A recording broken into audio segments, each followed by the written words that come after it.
Bonjour Alexandra Bérou, bienvenue. Bonjour Thomas. Vous êtes la fondatrice d'Alexa et ses fraises que vous avez créée il y a 2 ans. Pourquoi? Oui. C'était quoi le déclic?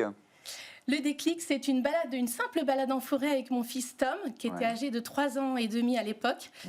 Je me suis dit, allez, on va se promener et on va ramasser les déchets sauvages.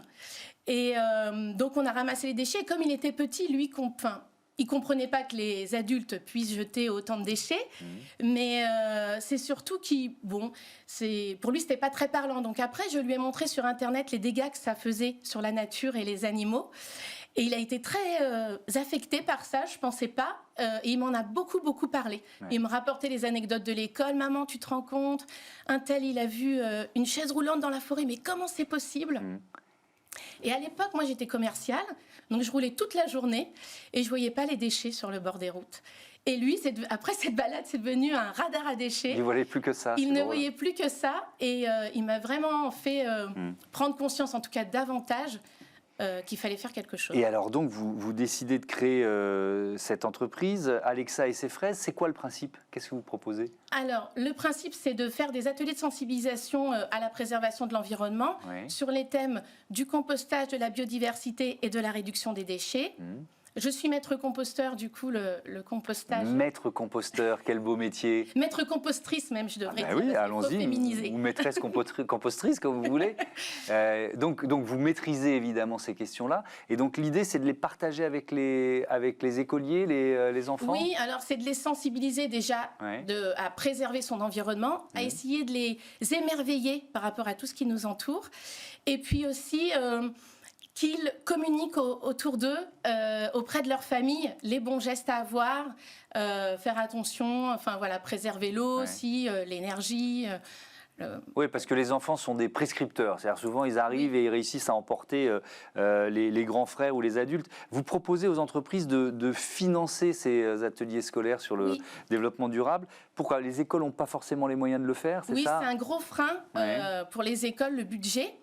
Et j'ai eu la chance l'année dernière, en fait, d'être contactée, c'est même pas moi qui est allée les voir, d'être contactée par Day by Day, un magasin qui s'appelle Grand Marché Vrac, qui fait partie de Day by Day, et qui m'a proposé de financer des ateliers scolaires dans la ville où est implanté le magasin. D'accord. Donc pour lui qui allait ouvrir son magasin, c'était... développer sa notoriété, montrer ses valeurs solidaires et environnementales. Et donc, voilà, il a financé beaucoup d'ateliers. J'ai pu suivre 3 écoles. Ça représente 166 élèves. Et puis, lui, il voit des écoliers revenir au magasin après et dire qu'ils sont sensibilisés par Alexa et ses fraises. Donc ça, c'est une partie du modèle économique d'Alexa et ses fraises, c'est ça? Oui, c'est une partie. Je fais aussi, bien sûr, auprès des entreprises et auprès des particuliers, tous ceux qui veulent être sensibilisés auprès des villes. Mais c'est vrai que parfois, c'est pas facile quand on a plusieurs interlocuteurs, surtout pour les scolaires. Donc là, aujourd'hui, je m'adresse aux entreprises. Vous venez d'en parler de philanthropie. C'est un peu ça, des entreprises qui financeraient des ateliers pour les aider. D'où vient ce nom, Alexa et ses fraises? Ça me titille depuis tout à l'heure. Je me dis c'est un nom sympa, ça sonne très bien, mais ça vient d'où? C'est bien parce que vos autres invités me connaissaient de nom parce que ça les avait marqués. Alors, à la base, c'est tout simple, c'est qu'un jour, je devais pitcher et je n'avais pas de nom. Donc, j'avais pris mon nom d'Instagram. Et ce nom d'Instagram venait du fait que j'étais enceinte de ma fille lors de cette balade et on ne disait pas le prénom. Et donc, mon fils l'appelait par toutes sortes de fruits et légumes.